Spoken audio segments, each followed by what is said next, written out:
설교 본문을 말씀드리고 함께 읽어보는 시간을 가져볼 텐데요. 오늘은 수요 중보기도의 43주차이기 때문에 시편 43편의 어느 구절을 읽겠죠. 오늘 설교 본문은 시편 43편 2절 말씀이 되겠습니다.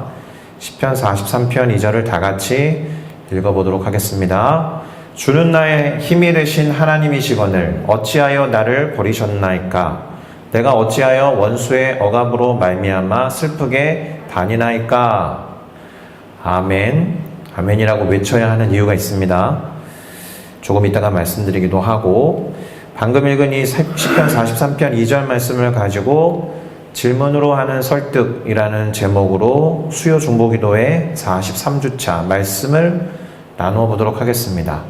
그러니 제목을 함께 따라 읽어보시면서 우리에게 주시는 깨달음을 기대도 해보시고, 또 그것을 우리의 삶과 신앙에 적용하겠다, 실천하겠다라는 다짐의 마음을 가져보시면 좋겠습니다. 제목을 따라 읽겠습니다. 질문으로 하는 설득. 질문으로 하는 설득. 예, 따라하자는 말이 설득력이 없었군요. 예. 아무튼 이런 이야기부터 해보겠습니다. 상대방을 설득하는 여러 가지 방법이 있습니다.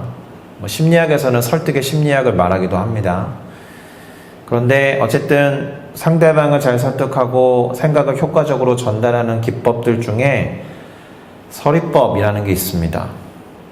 이런 분야를 연구하는 학문을 수사학이라고 하거든요. 수사학. 예, 수사학에서 많이 사용하는 기법이 서리법이에요. 영어로는 rhetorical question이잖아요. 그러니까 계속 생각해 보면서 반복해 보면서 또 그렇구나 라고 동의를 이끌어내는 것인데, 오늘 설교 제목을 그렇게 정한 배경이 여기에 있습니다. 일단 서리법을 설명을 좀 해드려야 되겠죠. 그 설자가 말씀설이에요. 설교할 때 설자도 같은 설자입니다. 그리고 의자는 의문, 질문할 때 그 의자입니다. 그러니까 말씀 또는 질문이라는 뜻을 가진 한자어가 되겠습니다. 의문문 형식으로 알면서도 물어본다는 뜻이 돼요. 알면서 물어보는 거. 그러니까 모르는 사실을 물어보는 질문법이 아니고, 상대방도 이미 알고 있는 걸 물어보면서 상대방으로 하여금 그 대답이 되는 어떤 사실을 계속 떠올리게 하거나 리마인드 시켜주거나, 그래서 동의를 이끌어내는 수사학적인 방법이 서리법이에요. 예를 몇 가지 들어보면 이런 것들이 있습니다. 야, 공중탑이 무너지겠어?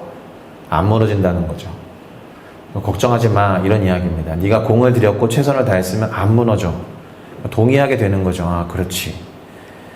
그가 참으로 행복해 보이지 않습니까? 그 모습을 같이 봤다는 거죠. 그래서 너도 봐서 알지 않느냐, 너무 행복해 보이지 않았어? 라고 동의를 하도록 질문을 유도하는 거예요. 여러분도 그렇게 생각하지 않습니까? 제가 설교 때 자주 활용하는 서리적인 질문입니다. 그렇게 생각한다라는 거죠. 야, 너한테 장난감 하나 못 사주겠냐? 충분히 사줄 수 있다는 뜻입니다. 거기에는 뭔가 다른 요소가 있기는 하지만 사줄 수 있다라는 거예요. 이런 기적이 또 어디에 있겠는가? 예, 어디에도 없는 보기 드문 기적이 실제로 일어났다는 것이고, 듣는 사람도 인정한다는 거예요. 이런 기적이 어디 있겠어? 예, 그렇지. 이렇게 고개를 끄덕이면서 대답하면서 동의하는 거죠. 흔들리지 않고 피는 꽃이 어디에 있으랴? 모든 꽃은 그 꽃망울을 피울 때 흔들리거든요. 예, 흔들리면서 자라고 꽃을 피운다라는 뜻이 되니까 그렇지 라고 고개를 끄덕끄덕거리면서 질문에 답하게 됩니다. 사실 이렇게 질문을 던지지만 그 질문에 답하라 라고 던지는 질문이 아니에요. 그 사실을 이미 알고 있지 않느냐 물으면서 다시 한번 주지시키고 그렇구나 라고 수긍하게 만드는 그런 기법이 수사학적 기법 중에서도 서리법이라는 거예요. 그런데 오늘 설교 본문으로 삼았던 시편 43편 2절도 이런 식의 서리적인 질문을 던지고 있어요. 어떻게 했었느냐? 어찌하여 나를 버리셨나이까? 이러면, 그것만 있으면 왜 그랬냐고 이유를 따지고 묻는 것처럼 느껴지지만, 또 원망하는 것처럼 보이지만 그렇지 않죠. 전제가 저 하얀 글씨거든요. 주는 나의 힘이 되신 하나님이시거늘 어찌하여 나를 버리셨습니까? 그럴 리가 없다라는 거예요. 이 문장을 전제로 깔아놓고 주는 나의 힘이 되신 하나님이십니다라는 문장을 전제로 깔아놓고 물었기 때문에 그렇다라는 거예요. 버리지 않았다는 겁니다. 버릴 뿐이 아니다라는 거예요. 내가 어찌하여 원수의 억압으로 인해서 슬프게 다녀야 합니까? 그럴 수 없는데, 그러면 안 되는데, 내가 그렇게 하도록 힘이 되시는 하나님이 내버려 두시지 않을 텐데 왜 그래야 하죠? 이런 거예요. 그러니까 하나님으로 하여금 이 질문을 들으면 그렇지, 그럴 필요 없지, 그러면 안 되지 라고 동의하게 만드는 질문법이었다는 거예요. 비록 뉘앙스가 또는 어떤 음성의 사이즈가 뭔가 따져 묻듯이 하는 것처럼 느껴질 수 있지만 하나님이 그럴 뿐이 아니기 때문에 되려 그러니까 저를 도와주십시오 라고 말을 하는 기법이에요. 이렇게 질문을 던지면서 하나님이 나를 좀 도와주시도록 설득하며 기도한다는 겁니다. 그래서 제목이 질문으로 하는 설득이라고 정한 거예요. 물론 이제 이 시편이라는 장르가 그렇습니다. 이 시편을 기록한 분들이 뭔가를 말하면 바로 하나님이 답하는 식의 장르는 아니에요. 시편은 언제나 기록한 사람의 고백과 선포 중심으로 기록되어 있죠. 그러니까 이렇게 질문을 던지면서 하나님이 어떻게 하셨는지를 찾아볼 수는 없어요. 하나님이 그렇게 움직이셨고 일하셨다는 내용이 바로 나오는 식의 문학 장르가 아니다라는 거예요.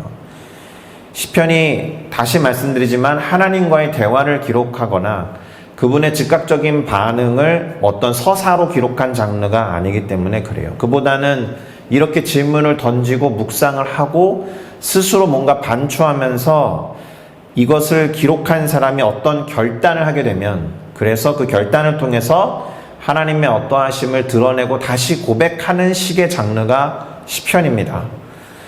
그러니까 오히려 우리가 주목해야 되는 것은 이 시편을 기록한 분이 어떤 상황 가운데 놓여 있어서 이렇게 말을 하고 있고 또 자기 안에서 계속 어떤 결단이 일어나서 끄트머리에 가서는 이렇게 말하는구나라는 흐름을 따라가는 게 대단히 중요합니다.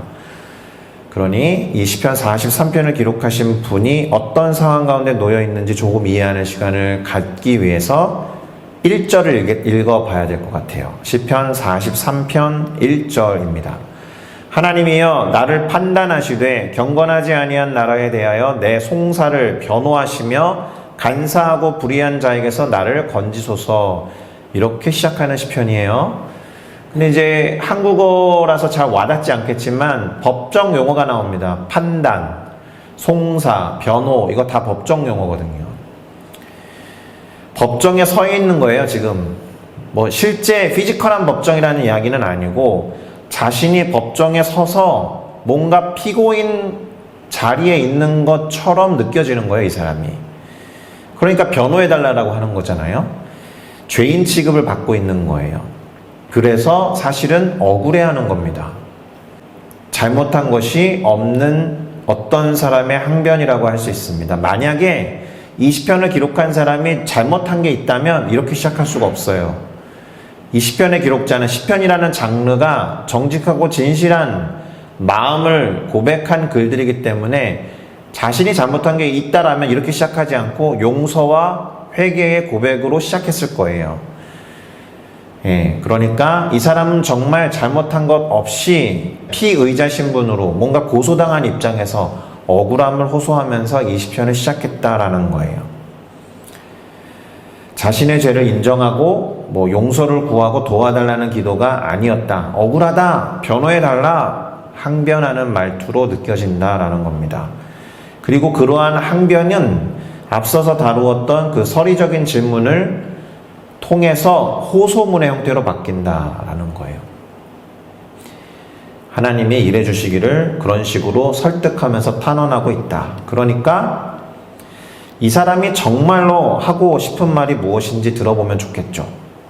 무엇을 위해서 이렇게 항변도 하고 설득도 하고 호소하고 있는지 살펴보기 위해서 그 다음 구절, 2절은 아까 읽었으니까 3절을 읽어보면 얼추 나올 겁니다. 시편 43편 3절이 이렇게 기록해요. 주의 빛과 주의 진리를 보내셔서 나를 인도하시고 주의 거룩한 산과 주께서 계시는 곳에 이르게 하소서. 아멘. 주의 빛과 주의 진리를 보내시고 인도해 달라는 거예요. 어디로요? 주님의 거룩한 산, 그리고 주께서 계시는 곳, 주님이 임재하시는 곳으로 자신을 보내달라는 거예요. 인도해 달라는 거죠. 그럼 이유가 있겠죠. 거기에 가야 하고 그곳으로 인도함을 받아야 하는 이유가 있어야 될 거 아니에요. 왜냐하면 갈 수 없다면 하나님 오셔도 되는데 와주십시오라고 하는 게 아니라 나를 가게 해달라고, 그 자리로 인도해달라고 하는 이유가 있겠죠. 보통 하나님의 거룩한 산, 그리고 하나님이 계시는 곳 하면 성전을 떠올리셔야 됩니다. 성전에 왜 가겠어요? 예배와 관련이 있는 거죠. 아마도 그는 하나님께 나아가서 예배하기를 바랐던 것 같아요. 그래서 실제로 그 다음 구절 4절은 그가 하나님의 제단에 나아가서 큰 기쁨이 되시는 하나님께 이르러서는 수금으로 주를 찬양하고자 한다라고 말을 합니다. 그렇게 기록한 4절을 역시나 읽어보겠습니다. 그런즉 내가 하나님의 제단에 나아가 나의 큰 기쁨의 하나님께 이르리이다. 하나님이여, 나의 하나님이여, 내가 수금으로 주를 찬양하리이다. 아멘. 수금으로 찬양한다라고 하니까 이 시편의 기록자는 혹시 다윗인가? 이런 생각을 할 수 있죠. 수금을 잘 타는 사람이었으니까. 그런데 꼭 그런 건 아닙니다. 다윗이 수금을 잘 타는 사람이기는 했어도 다윗이 친히 성전을 위해서 준비한 예배자들 중에 악기를 타는 사람들은 얼마든지 있었기 때문에 수금을 탄다는 것이 꼭 다윗을 의미한다는 건 아닙니다. 실제로 이 시편 43편은 지난주 시편을 기억하시는지 모르겠지만 고라 자손의 시편이었거든요. 고라 자손 할 때 고라가 누구였다라고요? 모세에게 반역해서 죽음을 당한 사람이잖아요. 그의 후손들이 그래도 하나님의 은혜로 모세를 대적했음에도 불구하고 그의 후손들이 예배를 섬기는 자들이 되었다라는 은혜에 대해서도 잠시 말씀드린 바 있습니다. 어쨌든 이 시편은 다윗이 지었다라고 볼 수는 없어요. 악기를 연주하면서 찬양하는 자였을 가능성이 있다. 그런데 대단히 의미 있는 단어가 있습니다. 무엇일까요? 그것을 언급하는 것이 대단히 중요한데요. 나의 큰 기쁨, 나의 하나님이라고 하나님을 부르면서 사용한 나의, 여기 있습니다. 아브라함과 이삭과 야곱의 하나님 아니고요. 모세의 하나님 아니고요. 다윗의 하나님 아니에요. 뭔가 타인의 하나님이 아니라 자신의 하나님이라고 말합니다. 심지어 그 하나님이 내게 있어서 가장 큰 기쁨이라고 고백해요. 다른 사람의 하나님 때문에 기뻐하는 모습을 인용한 게 아닙니다. 자신의 삶을 돌아봤을 때 가장 큰 기쁨은 하나님을 예배할 때의 기쁨이었던 거죠, 이 사람은. 그리고 다른 이의 하나님이 아니라 그 하나님이 나의 하나님이다 라고 고백하는 것이 중요해요. 그리고 이와 같은 분위기는 다음 구절로도 계속 이어지는데요.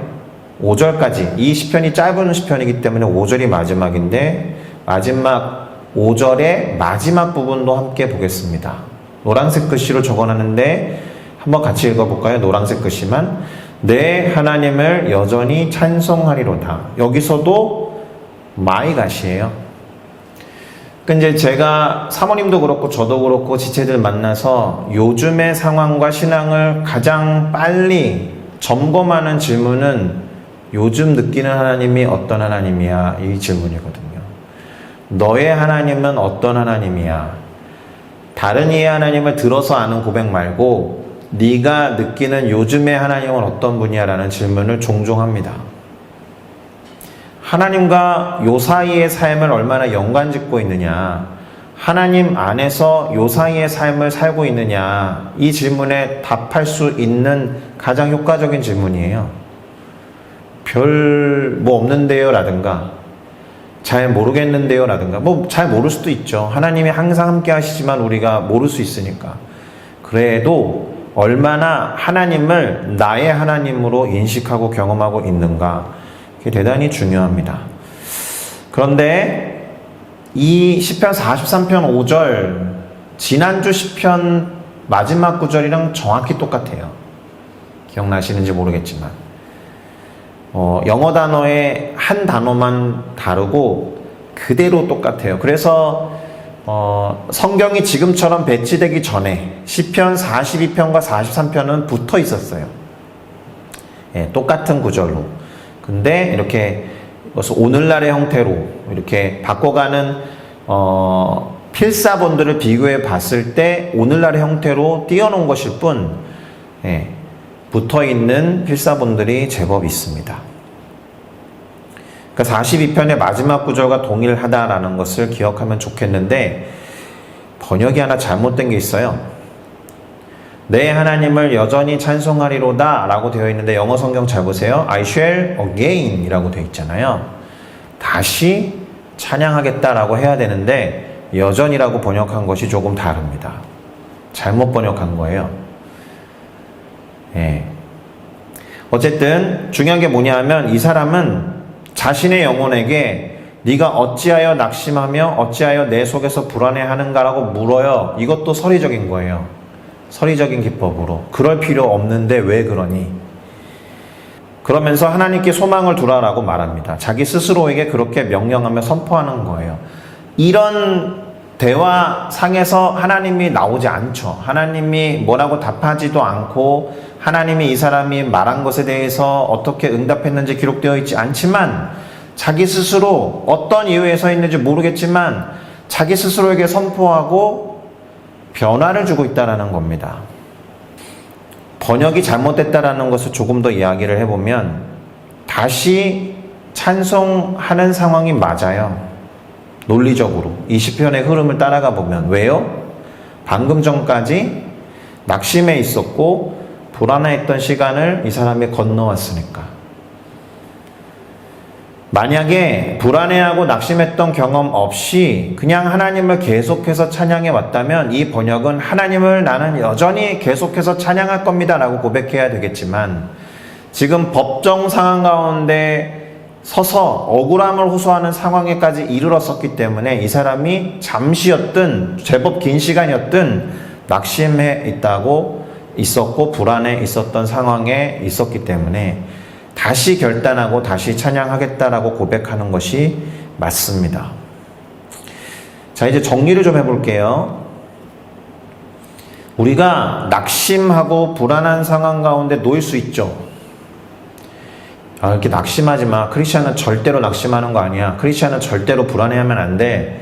이렇게 누군가 말을 할 수 있겠지만 우리의 삶이 꼭 그렇게는 안 되잖아요. 낙심할 수 있어요. 고개를 떨굴 수 있고 불안해하고 걱정해야 할 수 있죠. 그런데 거기에 천년 만년 영원히 머물 수는 없으니까 그것으로부터 벗어나기 위해서 가장 필요한 것, 하나님을 다시 찬양하기 위해서 가장 필요한 것은 나의 하나님을 찾아야 한다는 거예요. 왜냐하면 다른 사람들이 권면하면서 뭔가 이렇게 위로하면서 건네주는 하나님에 관한 이야기를 듣는 거 좋은데 그것이 내 하나님으로 느껴지지 않으면 잘 회복이 안 되거든요. 그래서 내가 과거에 경험했던 하나님도 좋으니까 내가 알고 믿고 있는 하나님이 어떤 분이신지를 빨리 찾고 다시 되뇌어서 스스로에게 서리적인 질문을 해서 설득을 해야 되는 거예요. 네가 어찌하여 낙심하고 있냐? 네가 믿고 있는 너의 하나님이 어떤 분인데? 라고 설득하셔야 된다는 거예요. 그러니까 이 설득은 사실은 질문을 통해서 하나님을 설득하겠다라는 게 아니라 내 영혼을 향해서 스스로에게 내 하나님이 어떤 분이신데 너 지금 낙심하고 불안해하고 있느냐라고 서리적인 질문을 스스로에게 던지고 회복하라라는 의미에서의 제목이었던 거예요. 내가 알고 경험한 하나님을 찾아서 도움을 요청해라. 그리고 그럴 때 도움을 요청할 때 얼마든지 질문을 할 수 있고 나의 하나님이신데 어찌하여 저를 이렇게 두고 계시는 거예요? 라고 따지는 게 아니라 질문을 던져서 그렇지, 나는 너의 하나님이지. 그래서 내가 너를 가만히 두지 않을 거야. 함께 할 거야 라는 대답을 이끌어낼 수 있도록 때로는 설득도 하면서 그분이 갖고 계신 그분의 성품에 호소하라라는 거예요. 그렇게 할 수 있는 이유가 뭐예요? 내 하나님이니까. 나를 버릴 뿐이 아니니까, 나를 원수들의 억압으로 인해서 슬프게 여기저기 헤매게 내버려 두실 하나님이 아니니까, 무엇보다도 하나님도 그 사실을 잘 알고 있으니까 알고 있는 하나님에게 모르는 질문을 하는 게 아니고 아는 질문, 곧 서리적인 질문을 던져서 내 하나님이시잖아요, 하나님. 이렇게 인정하고 수긍하면서 일하시도록 던지셔야 된다는 이야기입니다. 방점은 나의 하나님을 찾는 것에 있어요. 나의 하나님을 찾으셔야 돼요. 나의 하나님을 떠올리셔야 돼요. 앞에서 말하는 사람이 전하는 그런 하나님 말고, 그래서 매일 묵상도 하는 거고, 매일 말씀도 읽는 거고, 매일 생각도 하는 거고, 매일 찬양도 하는 거고, 하나님을 연관 지을 수 있는 많은 것들을 능동적으로 적극적으로 찾는 것, 그게 묵상이에요. 말씀을 읽고 이 하나님 이런 분이구나 라는 것도 말씀 묵상이지만, 삶의 여러 장면들 속에서 하나님을 찾는 것, 하나님을 되뇌이는 것, 나의 하나님을 인정하는 것, 고백하는 것, 그것이 진정한 묵상인 줄로 믿습니다. 중요한 것이 뭐라고요? 내 하나님이니까. 나의 하나님이니까. 할렐루야. 기도하겠습니다.